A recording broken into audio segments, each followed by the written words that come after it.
लेकिन आज की सबसे बड़ी खबर यही है कि एग्जिट पोल में पश्चिम बंगाल में बीजेपी को प्रचंड बहुमत मिलने का अनुमान आया है। अगर 4 मई को एग्जिट पोल के नतीजे सही साबित होते हैं तो पश्चिम बंगाल में पहली बार बीजेपी की सरकार बन सकती है। पश्चिम बंगाल भारत का 17वां राज्य हो जाएगा जहां बीजेपी का मुख्यमंत्री बनेगा। और आपको याद होगा, चुनाव प्रचार के आखिरी दिन प्रधानमंत्री मोदी ने पूरे विश्वास के साथ कहा था कि अब वो उस दिन पश्चिम बंगाल जाएंगे जब बीजेपी का मुख्यमंत्री शपथ लेगा। लेकिन एक बार फिर से आपको यह बता देते हैं कि ये एग्जिट पोल का अनुमान है, यानी जब लोग वोट देकर निकलते हैं तब उनसे ये एजेंसियां बात करती हैं और उसी आधार पर वो पूरी जानकारी इकट्ठा करके उसका फिर डेटा एनालिसिस करके ये बताती हैं कि किसको कितने प्रतिशत वोट मिल रहे हैं, किसको कितनी प्रतिशत सीटें मिल रही हैं। तो ना तो वो हर वोटर तक पहुंचे हैं, ना ही वो मतलब एक तरह से आप समझ लीजिए कि हर जगह पर मौजूद है। लेकिन हाँ, ये जरूर है कि सैंपल साइज में से हर तरह के लोगों को शामिल किया जाता है और एग्जिट पोल दशकों से देश में हो रहा है। बहरहाल अभी अनुमान है, नतीजे 4 मई को आएंगे, लेकिन एग्जिट पोल के अनुमान बता रहे हैं कि पश्चिम बंगाल में बहुत बड़ा खेला हो सकता है। 15 सालों के बाद मुख्यमंत्री ममता बनर्जी सत्ता से बाहर हो सकती हैं और बीजेपी बंगाल में कमल खिला सकती है। मैं बड़ी स्क्रीन पर आपको दिखाती हूं कि आखिर पश्चिम बंगाल में टुडेज चाणक्य का जो ये सर्वे है वो क्या इशारा कर रहा है। इसमें साफ साफ 192 सीट अगर मिलते हुए दिख रहे हैं तो ये कल्पना से परे है, क्योंकि भारतीय जनता पार्टी जिन कुछ राज्यों में आज तक कभी सरकार नहीं बना पाई है उनमें से एक है पश्चिम बंगाल। इतिहास रचने में वो कामयाब होंगे। एक तरह से सोचिए, उत्तराखंड से लेकर दिल्ली, हरियाणा, उत्तर प्रदेश होते हुए बिहार, ओडिशा, बंगाल, वहां तक उनका पहुंच जाना, पूरा का पूरा सत्ता उनके राज्यों में हो जाना बहुत बड़ी बात होगी। और +-11 के साथ फिलहाल टुडेज चाणक्य का ये सर्वे बता रहा है कि 192 सीटें तक बीजेपी ला सकती है। तो शुभेंदु अधिकारी, और इस बार बताया जा रहा है कि भवानीपुर में भी वो स्ट्रांग चल रहे हैं, दिलचस्प होगा देखना। और टीएमसी इस एग्जिट पोल के मुताबिक 100 सीटों पर सिमट रही है, +-11 है। और ये अन्य में आप समझ ही गए होंगे, कांग्रेस, वाम दल, इनकी तो जो हालत है वो पूछिए ही मत। 2 है, उसमें भी +-2 है। तो मुख्य मुकाबला, राजनीतिक ध्रुवीकरण तो साफ दिख रहा है, जिसमें ममता बनर्जी एक छोर पर है और एक छोर पर बीजेपी। लेकिन अगर राजनीतिक ध्रुवीकरण में जनता ने दोनों में से किसी एक को चुना है तो इस टुडेज चाणक्य पोल के मुताबिक ऐसा प्रतीत होता है कि उन्होंने भारतीय जनता पार्टी को चुना है। तो 192 सीटें आती हुई, वहीं वोट परसेंटेज में समझिए कि पिछली बार यानी 2021 में जो वहां पर चुनाव हुआ था उससे बाजी पूरी तरह से पलट गई है। मतलब जो बीजेपी का वोट परसेंटेज था वो टीएमसी को आ गया है 38%, और जो टीएमसी का पिछली बार 48% वोट था 2021 में, वो आ गया है बीजेपी को। तो 10% के आसपास का इजाफा दिख रहा है। दोनों में ही +-3% लिखा हुआ है। वहीं अन्य में आप देख रहे हैं 14%। कांग्रेस, लेफ्ट, अन्य जो दल हैं उनको आप इसमें रख सकते हैं। हुमायूं कबीर, ओवैसी, ये सारी पार्टियां भी तो चुनावी मैदान में हैं। लेकिन सबसे बड़ी बात यही है कि अगर ऐसा करने में बीजेपी कामयाब हो जाती है तो वो एक तरह से बंगाल में इतिहास रच देंगे। आज तक बंगाल में कभी भी बीजेपी की सरकार बनी ही नहीं, और वो भी बीजेपी के लिए ऐसा सपना था जिसमें खुद प्रधानमंत्री नरेंद्र मोदी से लेकर गृह मंत्री अमित शाह बार बार कहते थे कि अंग बंग कलिंग, हमें इन तीनों जगहों पर, यानी अंग यानी बिहार सरकार बन गई, कलिंग यानी ओडिशा और बंग यानी कि बंगाल। अब आपको हम दिखा देते हैं मुस्लिम वोटर किधर गया है, क्योंकि इस जो टुडेज चाणक्य का एग्जिट पोल है वो ये इशारा कर रहा है कि टीएमसी को एक मुश्त मुस्लिम वोट गया है 71%, +-3। हालांकि पिछली बार के आंकड़े को सीएसडीएस ने जब सामने रखा था तो उनका कहना था कि 75% मुस्लिम वोट पिछली बार गया था बंगाल को। इस बार देखिए बंगाल में टीएमसी को, और 8% इस बार दिख रहा है। अब देखिए कि जातियों के हिसाब से किसे कितने वोट मिल सकते हैं। यह एग्जिट पोल कहता है कि टीएमसी को मुसलमानों के 71% वोट मिले, जबकि बीजेपी को 8। लेकिन दलित, आदिवासी और पिछड़ों के वोट बड़ी संख्या में बीजेपी को मिलने का अनुमान है। दलितों के 22% वोट अगर आप देखिए तो यहां पर सबसे पहले हम आपको दिखा रहे हैं एससी। तो एससी में जब आप देखेंगे तो 67% वोट इधर भारतीय जनता पार्टी को जा रहा है और टीएमसी को सिर्फ 22%। पिछड़ों के जो ओबीसी हैं 61% वोट बीजेपी को मिल सकते हैं, जबकि टीएमसी को 27%। तो यहां पर भी जबरदस्त बाजी, और मुझे लगता है कि ये नंबर निर्णायक साबित होगा। बीजेपी वैसे भी मानती है कि ओबीसी जब हिंदू बनकर वोट करते हैं तो उनको उस राज्य में जीत मिलती है। और जो आदिवासी एसटी समुदाय है वो हम आपको दिखाएं तो उस समुदाय में 53%, यहां पर फासला कम है 53%, लेकिन फिर भी बीजेपी की तरफ आधा से ज्यादा और 40% टीएमसी की तरफ जाता हुआ दिखाई दे रहा है। तो इससे आप अंदाजा लगा सकते हैं एग्जिट पोल बड़ी कहानी को बयां कर रहा है। यहां हम इस बात को भी जोड़ना चाहते हैं कि 2021 के विधानसभा चुनाव में पश्चिम बंगाल को लेकर टुडेज चाणक्य का एग्जिट पोल सही साबित हुआ था और इसीलिए आज सबकी नजर इस पर है। उस वक्त इस एग्जिट पोल में टीएमसी को बहुमत दिखाया गया था और बाद में टीएमसी 215 सीटें जीती थी। तो ये हम 2021 का आपको टुडेज चाणक्य का एग्जिट पोल दिखा रहे हैं। उन्होंने तब भी बीजेपी को तो 108 दिया था, लेकिन सरकार उन्होंने कहा था कि 180 प्लस सीटें आएंगी, प्लस माइनस 11, तो 191 तक की सीटें दी थी और उस वक्त टीएमसी 215 लेकर आई थी। तो टुडेज चाणक्य का बंगाल में पिछली बार का 2021 का एग्जिट पोल भी सही साबित हुआ था। यहां बात सिर्फ इस एक एग्जिट पोल की नहीं है, अब आपको पोल ऑफ पोल्स भी दिखाते हैं। सभी एग्जिट पोल्स में बीजेपी को औसतन 151 सीटें मिलती हुई दिख रही हैं बंगाल में, जो बहुमत से 3 सीटें ज्यादा हैं। तो सबसे पहले आप देख रहे हैं टुडेज चाणक्य जो कि टीएमसी को 100 सीटें दे रहा है और 192 बीजेपी को, जो आज हमने आपको दिखाया आज तक पर। पी मार्क ये भी 150 से 175 सीटें दे रहा है। मैट्रीज 146 से 161 सीटें दे रहा है। चाणक्य स्ट्रैटेजीज 150 से 160। सिर्फ 2 ऐसे एजेंसीज हैं जिसमें एक है पीपल्स पल्स और एक है जनमत पोल्स, जो टीएमसी को सरकार बनाने की स्थिति में दिखा रहे हैं। वरना बाकी सारे अगर आप देख लीजिए, जेवीसी हो 138 से 159, पोल डायरी 142 से 171, प्रजा पोल 178 से 208, ये सारी की सारी पार्टियां एवरेज जो है वो बनता हुआ दिख रहा है उनका। और इस पर तो ज्यादा ध्यान देने की जरूरत है नहीं, क्योंकि सभी ने उनको कम सीटों में ही समेट दिया है। तो कुल मिलाकर जितने भी पोल्स इस बार किए गए हैं वो सभी पोल्स इस बार इशारा कर रहे हैं कि यहां पर बन रही है बीजेपी की सरकार। टुडेज चाणक्य इसलिए इंपॉर्टेंट है क्योंकि उन्होंने पिछली बार भी बंगाल का सही प्रेडिक्शन किया था। उन्होंने कहा था कि 180-190 सीटें आएंगी और 215 सीटें ममता बनर्जी लेकर आई थी। ये सवाल आप सबके मन में होगा कि अगर पश्चिम बंगाल के ज्यादातर एग्जिट पोल में बीजेपी की सरकार बन रही है तो इसके पीछे 5 बड़े कारण कौन से हैं। तो पहला कारण, पश्चिम बंगाल में ममता बनर्जी की सरकार के खिलाफ 15 सालों की एंटी इनकम्बेंसी यानी सत्ता विरोधी लहर थी।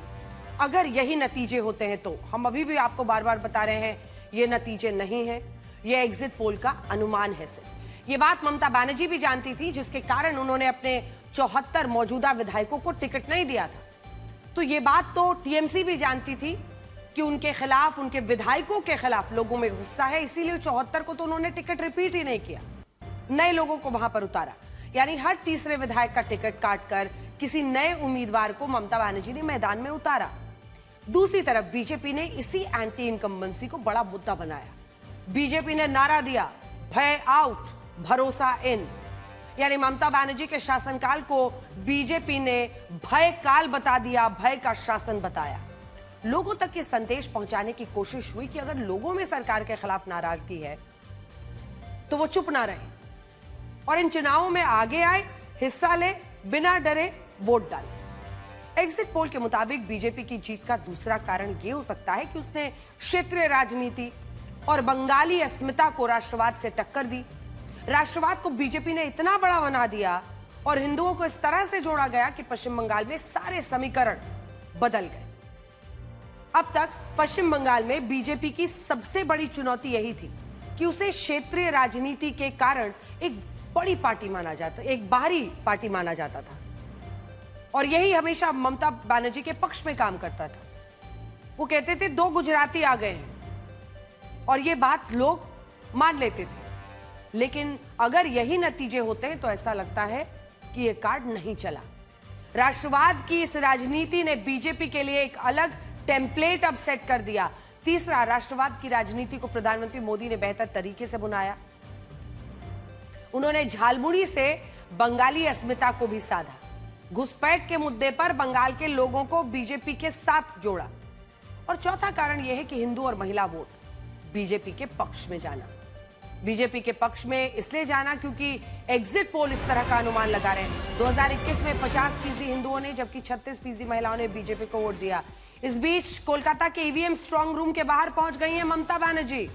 ये बड़ी खबर हम आपको इस वक्त की बता रहे हैं ब्लैक एंड व्हाइट में, क्योंकि कोलकाता के ईवीएम स्ट्रांग रूम के बाहर कुछ देर पहले खबरें आई थी कि टीएमसी के कई नेता पहुंच गए हैं, लेकिन अनिर्बान हमारे सहयोगी अब ईवीएम स्ट्रांग रूम के बाहर पहुंच गए हैं जहां पर ममता बनर्जी खड़ी हैं। अनिर्बान दिखाइए, अब इसको देखने के दो तरीके हैं कि क्या अब ईवीएम पर इल्जाम मढ़ने की तैयारी है, वहीं दूसरी तरफ अब हर पार्टी के नेता जो है वो काउंटिंग के पहले अपने कार्यकर्ताओं को कहते हैं कि मजबूती से ईवीएम स्ट्रांग रूम के बाहर आप सुरक्षा करिए। क्या हो रहा है इस वक्त वहां पर? बारिश भी हो रही है खूब। जी देखिए, जैसे बारिश चल रही है इस वक्त शहर कोलकाता में, लेकिन उष्णता जो है राजनीतिक वो बड़ी तपती हुई है। इस वक्त हम लोग सखावत मेमोरियल जो स्कूल है, जो काउंटिंग सेंटर है साउथ कोलकाता तथा भवानीपुर की, वहां पे खड़े हैं। अंदर कुछ देर पहले ममता बनर्जी पहुंची और ये जो खबर है वो खबर कहीं पे नहीं गई। ममता बनर्जी अचानक यहाँ पे पहुंच गई और इस वक्त अंदर में स्क्रूटिनी करने गए हैं वो कि कैसे बैलेट बॉक्स और ईवीएम्स रखे हुए हैं। और ये देख सकते हैं हम फिरहाद हकीम यहाँ पे कोलकाता के नगरपाल यानी इस वक्त कोलकाता के मेयर फिरहाद हकीम भी पहुंच गए हैं। वो कोलकाता पोर्ट इलाके से खड़े हुए हैं, कैंडिडेट है तृणमूल कांग्रेस की और मंत्री भी थे। फिरहाद हकीम इस वक्त पहुंच चुके हैं। ये जो डीसीआरसी की ऑफिस है सखावत मेमोरियल साउथ कोलकाता की, और यहीं पे ममता बनर्जी अंदर गई है। बहुत सारी ऐसी एलिगेशंस इस वक्त तृणमूल कांग्रेस की तरफ से लग रही है, जहां की सबसे बड़ी जो एलिगेशन है कि बैलेट बॉक्स और ईवीएम में जो है कि कारचुपी किया जा रहा है, ऐसा कहा जा रहा है तृणमूल कांग्रेस की तरफ से। और इसी कारण इस वक्त ममता बनर्जी पहुंची है। सीसीटीवी एक प्रकाश की गई जहां पे ऑल इंडिया तृणमूल कांग्रेस की सोशल मीडिया पेज में वहां बताई गई कि उस सीसीटीवी में दिखाया जा रहा है, हालांकि वो सच अभी तक सामने आया नहीं है कि सीसीटीवी कितना सच है वो फुटेज। और उसके साथ साथ हमने कुछ देर पहले ये भी देखा, खुदीराम अनुशीलन में भी पहुंचे थे तृणमूल के नेता। अब ममता बनर्जी खुद अंदर पहुंच चुकी है, कुछ ही देर में वो बाहर आने की खबर आ रही है। बिल्कुल, और फिरहाद हकीम भी आपने दिखाया, मेयर है कोलकाता के, वो भी वहां पर पहुंचे हैं। तो ममता बनर्जी ईवीएम के इर्द गिर्द अब पूरी चर्चा हो रही है। वो ईवीएम स्ट्रांग रूम में पहुंच गई हैं, उनके नेता भी वहां पर पहुंच गए हैं। तो कुल मिलाकर इस बार देखिए, अगर यही जो रुझान है 192 सीटें आ रही हैं, अगर भारतीय जनता पार्टी को यही अनुमान बदलते हैं नतीजे में, तो साफ इशारा है कि महिला वोटर्स सीधे जो टीएमसी के साथ थे पहले 50% के आसपास, वो बीजेपी की तरफ आए हैं। और जो हिंदू वोटर्स हैं उनको बीजेपी ने अपनी तरफ लामबंद करने में सफलता हासिल कर ली है। एग्जिट पोल से ऐसा ही लग रहा है। ये भी माना जा रहा है कि ममता बनर्जी और टीएमसी के नेताओं ने जिस तरह से जय श्री राम के नारे का विरोध किया, उसका भी बीजेपी को फायदा मिला। मुस्लिम ध्रुवीकरण की राजनीति को बीजेपी ने काउंटर कंसोलिडेशन के लिए एक सफल लॉन्च पैड बनाया। और पांचवा कारण है वोटर लिस्ट का स्पेशल इंटेंसिव रिवीजन, रिकॉर्ड मतदान। एसआईआर की प्रक्रिया में कुल 91 लाख वोट काटे गए, यानी हर सीट पर औसतन करीब 28,500 वोट घटे। जबकि इस बार बंगाल में रिकॉर्ड मतदान हुआ। 2011 में जब रिकॉर्ड मतदान हुआ तो लेफ्ट की 34 साल की सत्ता चली गई थी। 2011 में जब रिकॉर्ड मतदान हुआ आजादी के बाद का, तब वाम दलों की सरकार गई थी। और इस बार भी रिकॉर्ड 93% मतदान हुआ है और बीजेपी को उम्मीद है कि यह बढ़ा हुआ मतदान उसके पक्ष में होगा। और आखिरी पॉइंट, भय मुक्त चुनाव। चुनाव आयोग ने रिकॉर्ड तोड़ा। रिकॉर्ड 2,40,000 से ज्यादा केंद्रीय सुरक्षा बलों के जवानों को पश्चिम बंगाल में तैनात किया। कुछ गिनी चुनी घटनाओं को छोड़ दीजिए तो बड़ी कोई हिंसा की वारदात नहीं हुई। लोग भयमुक्त होकर गए, वोट डाल पाए। भारी मतदान में कड़ी सुरक्षा का भी बड़ा रोल रहा। और मैं आपको अपना अनुभव भी बता सकती हूं, क्योंकि इस बार जब मैंने अलग अलग इलाकों में लोगों से बात की तो लोग ये खुलकर कह रहे थे, अपनी राय दे रहे थे, उन्हें डर नहीं था। जैसे कुछ जगहों पर तो मुश्किल होती है बंगाल में हमेशा, लेकिन आप सोचिए कि भवानीपुर जैसी सीट पर भी लोगों ने खुलकर अपनी बात की। और कई लोग वहां पर भी मिले जो ममता बनर्जी के खिलाफ बोलते नजर आए। हालांकि कई लोग ऐसे भी थे जो ममता बनर्जी को ही वहां पर मान रहे थे कि वही सत्ता में वापसी करेंगी। एक वक्त ऐसा था जब पहले लोग बहुत डरते थे, अगर वो कुछ कहेंगे तो उन पर हमला हो जाएगा। और ऐसा नहीं है कि वो डर आज पूरी तरह से खत्म हो गया। आज भी किसी दुकानदार से कौन सा पक्ष जीतेगा या किसकी तरफ वो जाएंगे, ये पूछना और जवाब ले लेना सबसे मुश्किल काम है बंगाल में, क्योंकि दुकानदार ये मानते हैं कि एक बार उनकी दुकान की पहचान हो गई तो जो कार्यकर्ता है पार्टी के वो आकर उन पर हमला कर देंगे अगर उन्होंने टीएमसी के खिलाफ बोला। लेकिन इस बार कई जगहों पर जो आम लोग थे उनमें मुझे डर कम लगा और माना जा रहा है कि इसी का बीजेपी को फायदा मिला और अभी फिलहाल एग्जिट पोल में वो सरकार बनाती हुई दिख रही है। लेकिन ये नतीजे नहीं है। आप इन तस्वीरों को देखिए जिनमें एग्जिट पोल के अनुमान से नाराज तृणमूल कांग्रेस के नेता अब ईवीएम के स्ट्रांग रूम के बाहर, जैसा कि हमने आपको दिखाया, वो खड़े हो गए हैं। और यही नहीं, खुद ममता बनर्जी पहुंच गई हैं। टीएमसी नेता कुणाल घोष, शशि पांजा कोलकाता में नेताजी इंडोर स्टेडियम पर धरना शुरू कर दिया है और इस वक्त तस्वीरें आ रही हैं, वहां पर बवाल की खबरें आ रही हैं। ये तस्वीरें हम आपको दिखाते हैं जहां पर कुछ ही देर पहले हमारे सहयोगी बता रहे थे ममता बनर्जी भी वहां पर गई हैं। ईवीएम स्ट्रांग रूम के बाहर ये नारेबाजी शुरू हो गई है।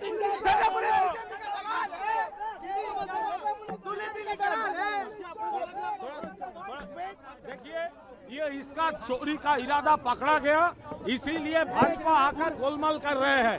हम लोग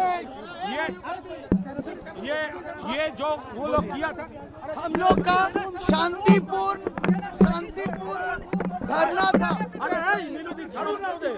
हम लोग का कुणाल घोष, शशि पांजा, हम लोग शांतिपूर्ण धरना में थे और भी एआईटीसी के पार्टी के इलेक्शन एजेंट्स थे और भी प्रार्थी आए। बीजेपी आके हंगामा किया यहाँ। हम लोग शांतिपूर्ण बैठे थे। আমরা তো শান্তিপূর্ণভাবে ছিলাম। আমরা তো শান্তিপূর্ণভাবে, ওরা এখানে চুরি করার ইরাদায়, ওরা এখানে কাউকে না জানিয়ে আমাদের লোক পৌঁছানোর আগে লুকিয়ে স্ট্রং রুম খুলে কাজ করছিল। ডক্টর পাঁজা, আমি এবং আমাদের টিম আসার পর আমরা এই বিষয়টা হস্তক্ষেপ করি এবং আমরা নজরে আনি। তারপরেও আমাদের ঢুকতে দেওয়া হয়নি। এরপরে আমরা যখন বসেছিলাম শান্তিপূর্ণভাবে আমাদের কাজ চলছে, কথা চলছে। বিজেপি এসে গন্ডগোল করেছে এবং বিজেপির কিসের জ্বলন? আপনাদের বের করে দিল কিন্তু তাপসটার ভিতরে ঢুকে গেলেন, এটাকে কি বলবেন? ওটা তো নিজেদের পার্টি অফিস, দালাল সেন্ট্রাল পুলিশ বিজেপি লোকদের নিয়ে, কলকাতার পুলিশের হাতে নয়। আর কলকাতা পুলিশের লোকরাও তো এখন সমস্ত ইলেকশন কমিশনের বসানো। ফলে আমাদের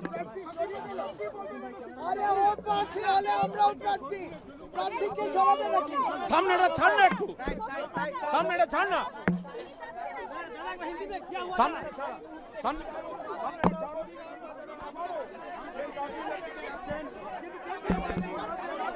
इस वक्त वहां पर चल रहा है कोलकाता के एक ईवीएम स्ट्रांग रूम के बाहर यह हंगामा हम आपको दिखा रहे हैं, जहां पर कुणाल घोष और तमाम नेता टीएमसी के पहुंचे हुए हैं।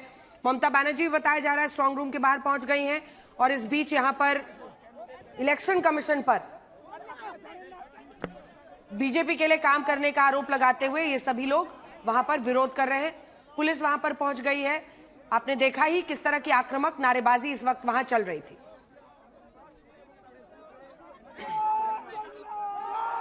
नेताजी स्टेडियम सेंटर के बाहर जबरदस्त हंगामा हुआ है और टीएमसी और बीजेपी के कार्यकर्ता आमने सामने आ गए हैं। बस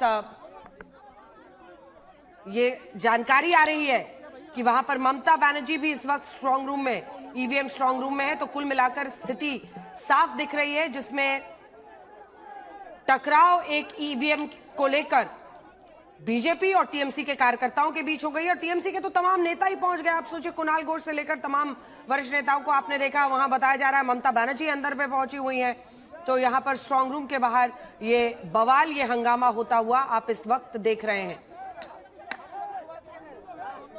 सुरक्षा बल उनको समझाते हुए, सुरक्षा बल ये कहते हुए कि भाई आप लोग बात को समझिए, स्थिति को यहां पर नियंत्रण करने की पूरी कोशिश हो रही है। लेकिन तस्वीर साफ है आपके सामने, भारी पुलिस फोर्स तैनात है स्ट्रांग रूम के बाहर। और अच्छी बात यही है कि सुरक्षा बल इतनी तादाद में वहां पर तैनात है तो स्थिति काबू में है।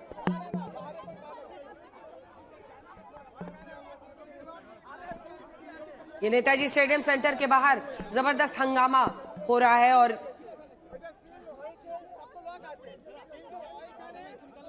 इंद्रजीत कुंडू हमारे साथ जुड़ रहे हैं इस वक्त। इंद्रो, क्या हो रहा है और क्या कह रहे हैं ये टीएमसी के जो नेता पहुंच रहे हैं स्ट्रांग रूम, ममता बनर्जी भी पहुंची है, इनका एलिगेशन क्या है? देखिए, इस वक्त हम लोग नेताजी इंडोर स्टेडियम के बाहर, जो नेताजी इंडोर स्टेडियम में जो स्ट्रांग रूम है वहां पे है, और आप देखिए केंद्रीय बल ने, सेंट्रल फोर्स ने किस तरह से तृणमूल के जो दो उम्मीदवार थे उनको निकाल दिया है। कुणाल घोष, शशि पांजा, उन सबको निकाल दिया गया है। वो लोग अंदर वहां पे प्रदर्शन कर रहे थे। ममता बनर्जी, कुछ देर पहले तृणमूल की ओर से ये कहा गया कि वो आएंगे, लेकिन जैसे ही तृणमूल के दो कैंडिडेट उम्मीदवार यहाँ पे आए, उसके बाद बीजेपी के जो उम्मीदवार हैं, तापस रॉय, पूर्णिमा चक्रवर्ती, वो सब यहाँ पे आ गए, और उसके बाद जमकर दोनों की तरफ से नारेबाजी शुरू हो गई। क्या है इंद्रजीत? केंद्रीय बल जो है, आप देख सकते हैं, एलिगेशन क्या है, आरोप क्या है टीएमसी का? तृणमूल के ओर से ये कहा जा रहा है कि स्ट्रांग रूम के अंदर अवैध तरीके से कुछ लोग अंदर घुसे थे और सीसीटीवी में वो कैद हुआ, और तृणमूल की ओर से उस सीसीटीवी फुटेज को रिलीज करके ये कहा जा रहा है कि अंदर सस्पिशियस मूवमेंट चल रहा था, और यही कारण है कि तृणमूल के दो उम्मीदवार यहाँ पे बैठे हुए थे शाम से। वो ये कह रहे हैं कि 4:30 बजे उनकी एजेंट यहाँ से निकले, लेकिन उससे पहले 3:30 बजे उनके पास मेल आया, लेकिन उनको ये बताया नहीं गया कि अंदर कुछ होने वाला है। क्यों ऐसा हुआ है, ये सवाल वो उठा रहे हैं। ये तस्वीरें दिख रही हैं कि यहाँ पर एक बार फुल स्क्रीन, एक तरफ तो आप हंगामा देख रहे हैं, जब इसमें आप देखेंगे तो एक जो लोग वहां पर दिख रहे हैं उसी में बताया जा रहा है कि संदिग्ध लोग दिखे हैं। अब अंदर में 3-4 लोग दिख रहे हैं इंद्रजीत, उनका एग्जैक्ट उनका जो एलिगेशन है वो क्या है? तृणमूल की ओर से देखिए अंजना, ये एलिगेशन लगाई गई है कि अवैध तरीके से कुछ लोग अंदर घुसे थे। यहाँ पे आपको दिखा देंगे, दोनों ही पार्टियों के समर्थक पहले वो आमने सामने भिड़ गए, भिड़ने के बाद जमकर नारेबाजी हुई, उसके बाद सेंट्रल फोर्स बाहर निकली और उनको यहाँ से निकाल दिया गया है, क्योंकि स्ट्रांग रूम के बाहर आप इस तरह से भीड़ इकट्ठा नहीं कर सकते। बारिश हो रही है, भारी बारिश, तेज बारिश यहाँ पर कोलकाता में हो रही है। ममता बनर्जी अपने घर से निकल के शेखावत मेमोरियल जो स्कूल है, जहाँ पे भवानीपुर का ईवीएम रखा हुआ है स्ट्रांग रूम में, वहां चली गई है इंस्पेक्ट करने, और यहाँ पे तृणमूल के 2 उम्मीदवार थे, उसके बाद बीजेपी के 2 उम्मीदवार आए, आमने सामने भिड़ गए, जमकर नारेबाजी होने लगी दोनों ही तरफ से, और उसके बाद सेंट्रल फोर्स आके इस जगह को पूरा खाली कर दिया है और अपने कंट्रोल में ले लिया है। लेकिन तृणमूल के से ये बताया जा रहा है कि ममता बनर्जी यहाँ पे आ सकती है। हमें नहीं पता वो यहाँ पे आएंगी या नहीं, लेकिन शेखावत मेमोरियल का जो ईवीएम स्ट्रांग रूम है वहां पे वो गई है कुछ देर पहले, और वहां जाके वो पूरी जो चीज है उसको इंस्पेक्ट करने की कोशिश है, क्योंकि तृणमूल का टाइम दिख रहा है इंद्रजीत, इस पर वीडियो में टाइम दिख रहा है इंद्रजीत, हाँ टाइम दिख रहा है वीडियो का। ये आज ही शाम 5:55 का ये वीडियो है, तारीख, डेट और ये सब आ रहा है। तो यहाँ पर तो कई लोग अंदर में काम करते हुए दिख रहे हैं। अगर कोई टीएमसी का नेता बात करने के लिए तैयार हो तो इस वीडियो में उनका क्या कहना है ये भी आप उनसे पूछ सकते हैं, तो समझ में आएगा वो क्या कह रहे हैं। फिलहाल अंदर जहां पर ये स्ट्रांग रूम्स में जहां पर ये मतपेटियां रखी हुई हैं उस हिस्से में सुनसान इलाका दिख रहा है, वहीं दूसरी तरफ ये कुछ लोग दिखाई दे रहे हैं। तस्वीरें हम आपको दिखा रहे हैं, ये सीसीटीवी जिसके आधार पर, और कुणाल घोष ने इस पर क्या कहा है सुनिए।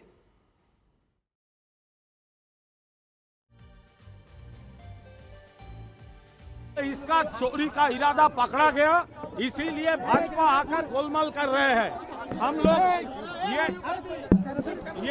ये जो वो लोग किया था, हम लोग का शांतिपूर्ण धरना था। हम लोग का कुणाल घोष, शशि पांजा, हम लोग शांतिपूर्ण धरना में थे, और भी एआईटीसी के पार्टी के इलेक्शन एजेंट्स थे, और भी प्रार्थी आए, बीजेपी आके हंगामा किया। यहाँ हम लोग शांतिपूर्ण बैठे थे।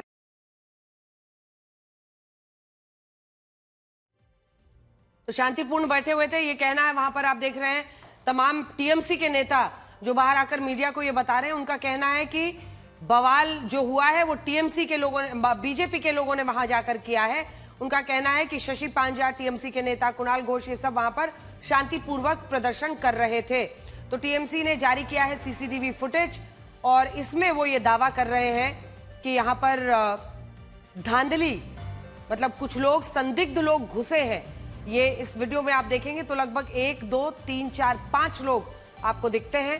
अब उनका क्या आरोप है, वो इसमें क्या एलेज कर रहे हैं। शाम 5:55 के आसपास का ये वीडियो दिखाई दे रहा है और टीएमसी भ्रम फैला रही है, ऐसा बीजेपी का कहना है। तो ईवीएम में गड़बड़ी की कोशिश का जो टीएमसी आरोप लगा रही है, उसे सिरे से खारिज कर रही है भारतीय जनता पार्टी। अब इंतजार करना होगा, कुछ ही देर में मुझे लगता है कि भारतीय जनता पार्टी की तरफ से इस पर क्या कहा जाता है या चुनाव आयोग की तरफ से इस पर क्या कहा जाता है, इस पर नजर रहेगी, क्योंकि ये स्ट्रांग रूम के अंदर के सीसीटीवी फुटेज को रिलीज किया है टीएमसी ने।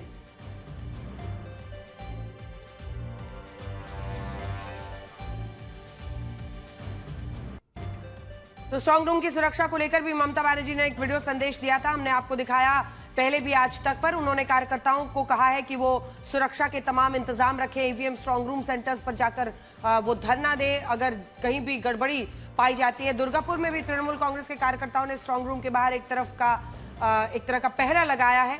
दुर्गापुर में मौजूद टीएमसी कार्यकर्ताओं का कहना है कि वो 4 मई तक लगातार यहां पर दिन रात मौजूद रहेंगे, नजर रखेंगे, गड़बड़ी नहीं होने देंगे। कुछ लोग कह रहे हैं कि टीएमसी का ये धरना प्रदर्शन उसकी हार की बौखलाहट दिखा रहा है, लेकिन हम यहाँ इस बात को भी जोड़ना चाहते हैं कि पिछले चुनाव में भी टीएमसी ने ऐसा ही किया था और उस वक्त भी ज्यादातर एग्जिट पोल बीजेपी को जिता रहे थे।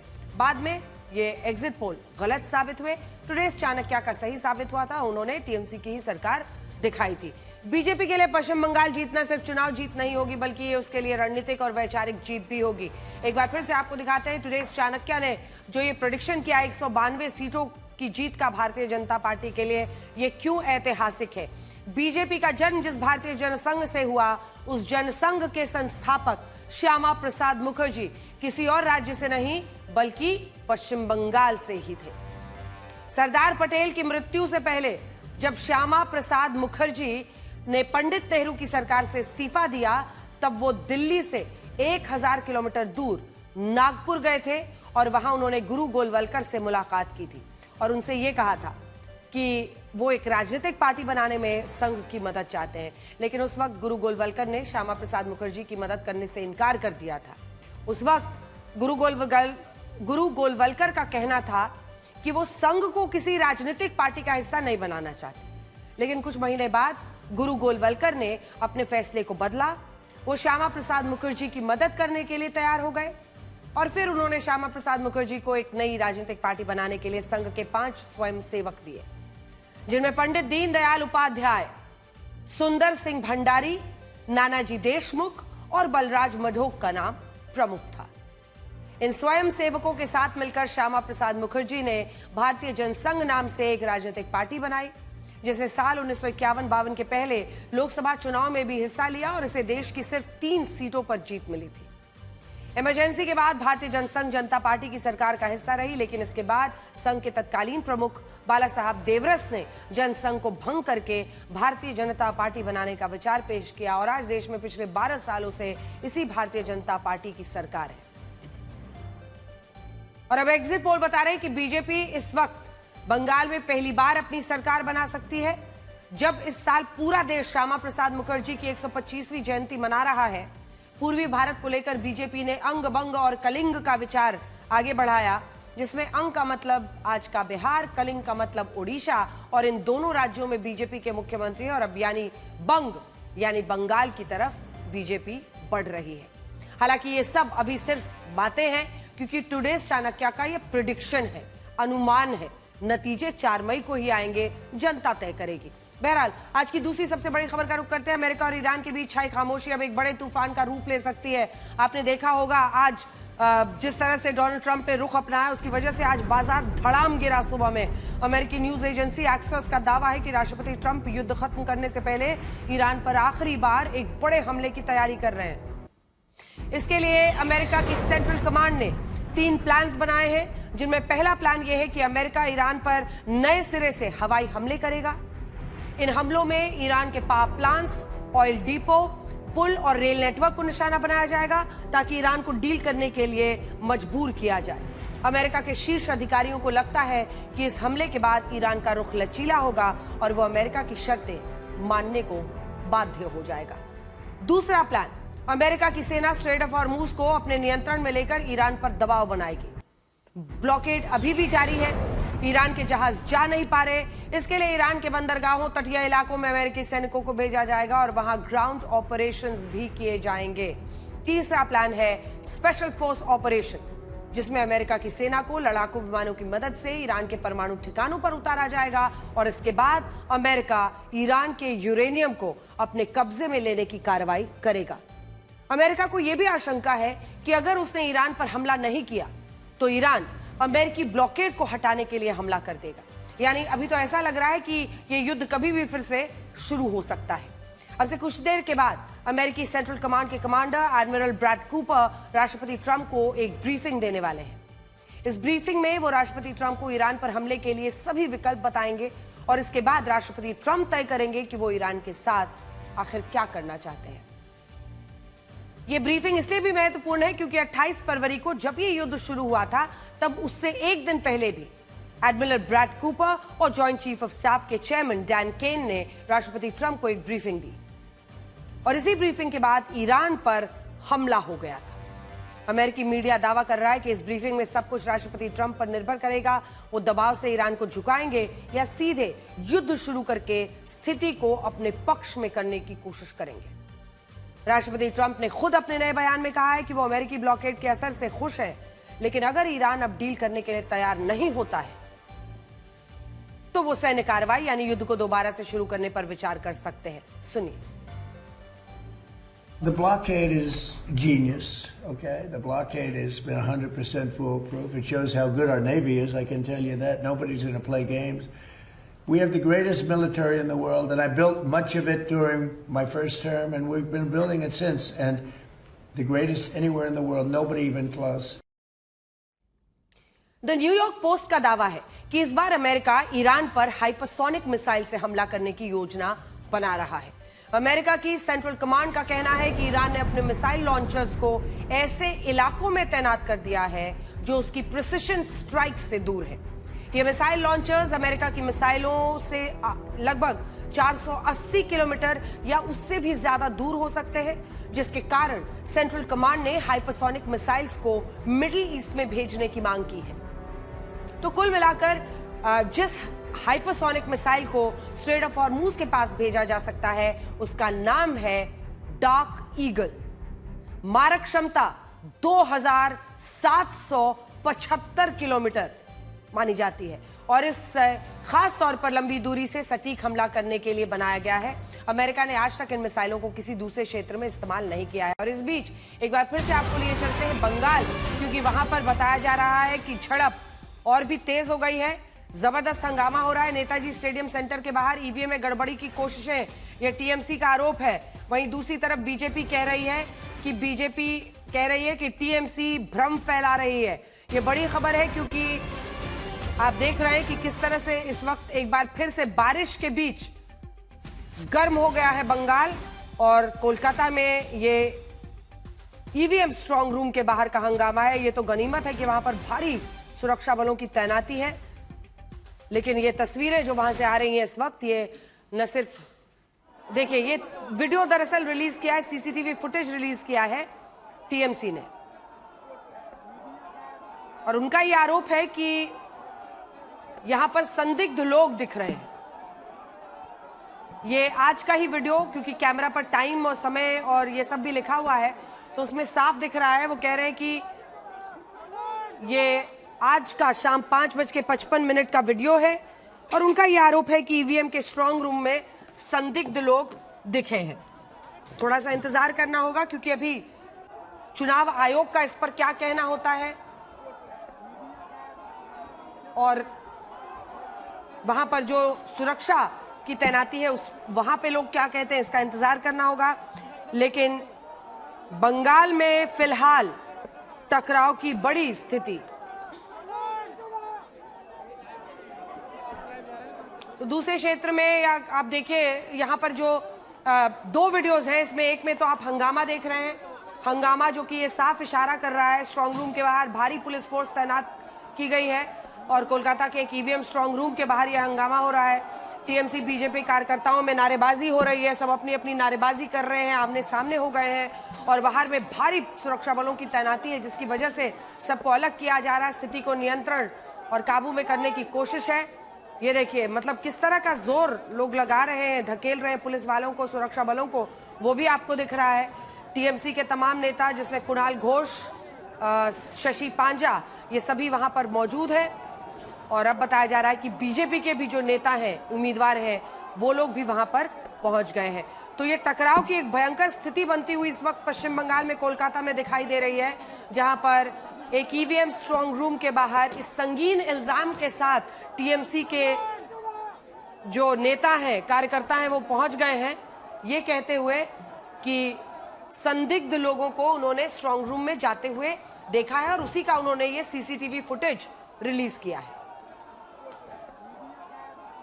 সারা সিসি ক্যামেরা লাগাবে, আরে এটা কি হচ্ছে? তা এর বাইরে যেখানে সিসি ক্যামেরা লাগাবার দরকার ওরা লাগাবে, আর তার ইনপুটটা বাইরে থেকে দেখা যাবে। অর্থাৎ গোপনে চুপি চুপি কোনো কাজ হবে না।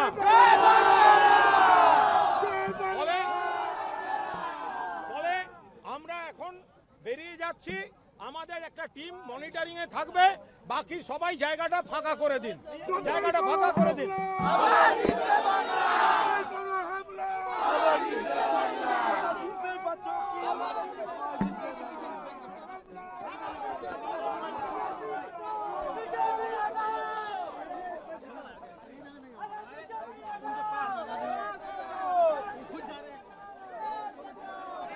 आप देख रहे थे टीएमसी के नेता अपनी बात कह रहे हैं। वो आरोप ये लगा रहे हैं कि वहां पर धांधली हुई है।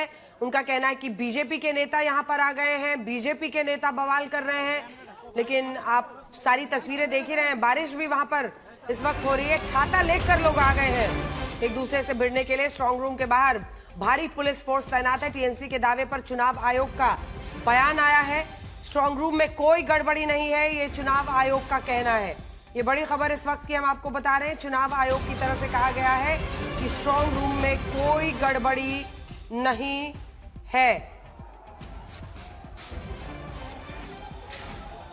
स्ट्रांग रूम में कोई गड़बड़ी नहीं, चुनाव आयोग ने कहा है। वहीं टीएमसी का आरोप है कि शाम में सीसीटीवी दिखाकर उनका यह आरोप है कि वहां पर संदिग्ध लोग देखे गए हैं। और टीएमसी के दावे पर चुनाव आयोग का बयान है। जैसे ही कोई रिपोर्टर वहां से हमारे साथ जुड़ते हैं तो उनसे हम लोग पूछेंगे कि आखिर चुनाव आयोग जब ये कह रहा है तब टीएमसी इस पर क्या कहेगी। हालांकि वो लगातार चुनाव आयोग पर आरोप लगा रही है टीएमसी, और इसी वजह से ये लड़ाई आज यहां तक पहुंच गई है।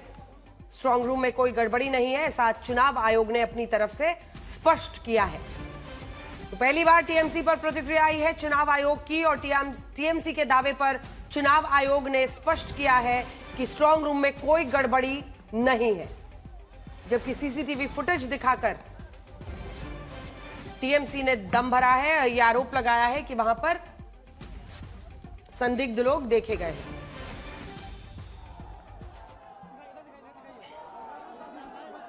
आपको बता दें कि वोटिंग समाप्त हो गया। 23 और 29 तारीख को, 23 अप्रैल 29 अप्रैल को वोटिंग खत्म हो चुकी है। 4 मई को नतीजे आने हैं। उससे पहले जो ये ईवीएम है, जो मतपेटियां हैं, वो स्ट्रांग रूम में रखी जाती हैं। और ये जो नीचे का वीडियो आप देख रहे हैं उसमें देखिए, ये सभी जो ईवीएम्स हैं वो स्ट्रांग रूम में उनको सुरक्षित रखा गया है। भारी सुरक्षा तैनाती के साथ वो वहां पर रहती हैं। लेकिन उनका ये आरोप है कि संदिग्ध लोगों को देखा गया है।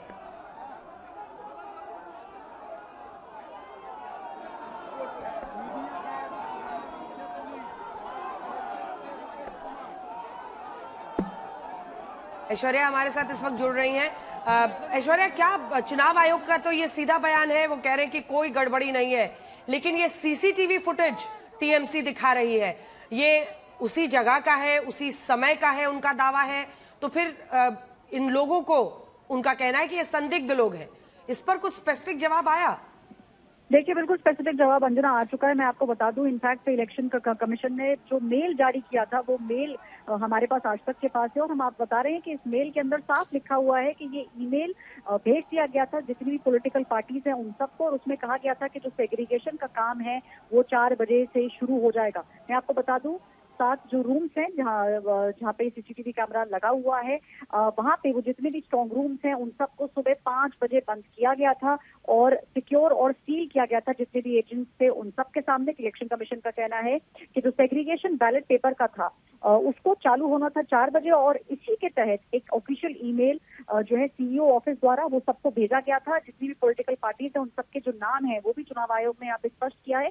जो ऑर्डर कॉपी थी वो भी चुनाव आयोग यहाँ पे दे चुका है। उसके अंदर साफ लिखा हुआ है कि जो लोग 11 जो लोग थे उन सभी लोगों को एक ईमेल किया गया था और एक ऑर्डर कॉपी भी दी गई थी जिसके अंदर ये साफ लिखा था कि 4 बजे के बाद ये जो स्ट्रॉन्ग रूम्स है इनको खोला जाएगा और सेग्रीगेशन बैलेट का और जो ईवीएम है उसका किया जाएगा।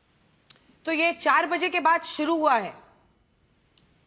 ये 4 बजे के बाद शुरू है जी अंजना। हाँ। देखिए जो वीडियो आपको नजर आ रहा है वो 5:55 का है, वो 5:55 का दिख रहा है। जो एक बार अगर जूम इन करके थोड़ा बड़े स्क्रीन पे दिखा दीजिए वीडियो को, 5:55 का टाइम उस पर दिख रहा है। तो ऐसे में क्योंकि जो टीएमसी की तरफ से कहा जा रहा है वो कह रहे हैं कि 4:30 बजे के बाद बाकी लोगों को हटा दिया गया था। ये देखिए, ये बीच में डेट है, ये देखिए डेट है 30 तारीख अप्रैल का, और इधर ये आप जो देख रहे हैं ये 17:55 यानी 5:55 का टाइम दिख रहा है। उनका कहना है कि 4:30 बजे बंद कर दिया गया था। इस बारे में कुछ स्पेसिफिक जो है वो ऑर्डर कॉपी चुनाव आयोग द्वारा दी गई है अंजना, और इस ऑर्डर कॉपी के अंदर साफ लिखा हुआ है कि 4 बजे के बाद से वो जो बैलेट रूम्स हैं, जो स्टोर रूम्स जिन्हें कहा जाता है, ये जो सिक्योर रूम्स होते हैं, इन सबको सुबह बंद किया जाता है।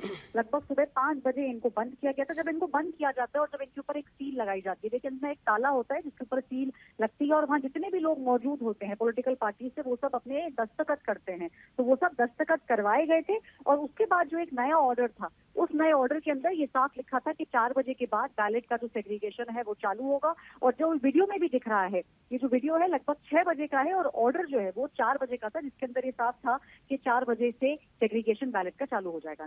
बिल्कुल। और जब आप देखिए office of the returning officer, क्योंकि वो जो उनकी तरफ से चिट्ठी है वो मेरे हाथ में भी आ गया है, 4 बजे के बाद से सेग्रीगेशन का ऑर्डर था और इसमें बताया गया था कि जो कंटेस्टिंग कैंडिडेट्स हैं उसमें कुणाल कुमार घोष का नाम लिखा है, उसमें परमिता रे का नाम लिखा है, परमिता रॉय सीपीआईएम की है, इसमें पार्था चौधरी का नाम है जो भारतीय जनता पार्टी की तरफ से है, शहीना जावेद कांग्रेस की तरफ से, इसी के साथ जयंती मित्रा वहां पर, और इंडिपेंडेंट अभिजीत हाजरा, देवद्युति देव, नाजिर अहमद, पीताम्बर दास, सोनाली साहा, शुभ्रता दे, इन सब का नाम लिखा हुआ है। तो इन सब को वहां पर जाना था और 4 बजे से सेग्रीगेशन ऑफ बैलेट्स, क्योंकि देखिए जब ये वीडियो इस तरह से दिखता है तो बड़ा संदिग्ध लगता है कि भाई स्ट्रांग रूम में ये कौन लोग हैं, लेकिन कैंडिडेट्स को वहां पर बुलाया गया था क्योंकि सेग्रीगेशन ऑफ बैलेट्स 4 बजे से वहां पर होना था और वहां पर सबको दिखाया गया है।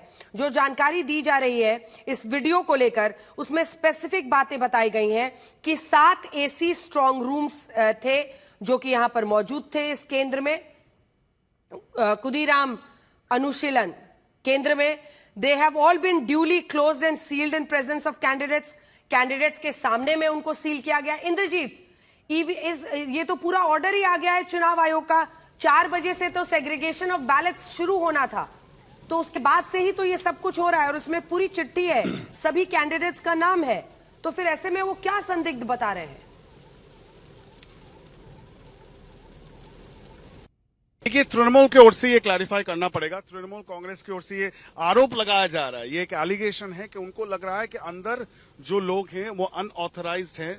जो सीसीटीवी का फुटेज उन लोगों ने पोस्ट किया है, ये कहते हुए कि कुछ अनऑथराइज्ड लोग अंदर गए थे, सस्पिशियस एक्टिविटी है। हालांकि जैसे आप वो चिट्ठी की मेंशन कर रही हैं, कुणाल घोष ने हमें ये कहा कि उनको मेल किया गया था इलेक्शन कमीशन की ओर से 3:30 बजे के करीब, उसके बाद 4:30 बजे फिर उनके जो एजेंट्स हैं वो वहां से चले गए और उसके बाद उनको पता चला कि ये इस तरह की कहानी अंदर हो रही है। इसके वजह से तृणमूल के जो समर्थक हैं उनके साथ कुणाल घोष, शशि पांजा, वो नेताजी इंडोर स्टेडियम के बगल में खुदीराम अनुशीलन केंद्र का जो स्ट्रांग रूम है वहां वो लोग आ गए और वहां पे वो लोग धरना देना शुरू कर चुके हैं।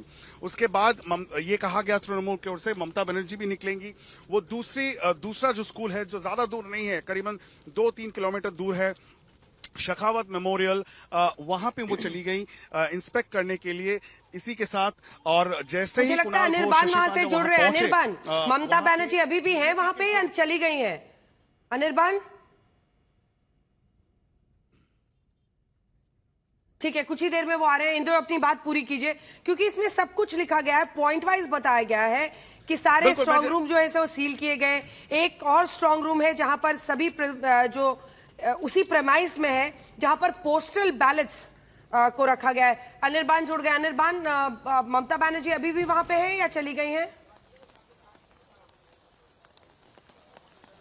नहीं, देखिए अभी भी वो अंदर है। करीब अगर माना जाए तो 40-45 मिनट होने जा रहा है। ममता बनर्जी अभी तक अंदर पे है। और ये भी खबर मिल रही है, बहुत सी नेताएं इस वक्त जाने की कोशिश की थी, लेकिन कुछ घुसे थे और कुछ को निकाल दिया गया। यहाँ पे एक तनाव की सिचुएशन भी पैदा हुआ था। आप देख सकते हैं, मैं थोड़ा सा दिखा दूं कि मेरे शुभोजीत कैमरा पर्सन कि कितनी फोर्स की तैनाती यहाँ पे की गई है। कुछ देर पहले हमने देखा तृणमूल कांग्रेस और बीजेपी के एजेंट्स के बीच में एक तनाव जैसी सिचुएशन पैदा हो गई थी। और इस वक्त जो है कि ममता बनर्जी अंदर है। आरोप पूरी तरीके से एक है कि कहीं पे पोस्टल बैलेट्स जो थे उनको लेके कुछ छेड़खानी की गई है, ऐसे आरोप ममता बनर्जी की लग रही है इस वक्त। और साथ साथ तृणमूल कांग्रेस की तरफ से सोशल मीडिया में एक वीडियो भी पोस्ट कर दी गई है जिसमें सीसीटीवी की फुटेज दी गई है। लेकिन इस वक्त शुभेंदु अधिकारी की जो एजेंट थी वो यहाँ पे आ गई थी। और ऐसी हो सकता है कि शुभेंदु अधिकारी में कुछ देर में इस वक्त यहाँ पे पहुंच जाए। फिर जो तनाव है वो तनाव भवानीपुर में चुनाव के दिन जैसे हमने देखा था, अब वैसे होने की जो आशंका है वो आशंका इस वक्त स्ट्रांग रूम के बाहर भी बन रही है। इसी कारणवश इस वक्त जो है सेंट्रल फोर्स तथा पूरी तरीके से पुलिस की तैनाती भारी मात्रा में यहाँ पे की गई है। ठीक है, आप दोनों बने रहिए। इंद्रजीत, आप किस तरफ जा रहे हैं इस वक्त? ऐश्वर्या और साहिल भी हमारे साथ बने हुए हैं। इंद्रजीत,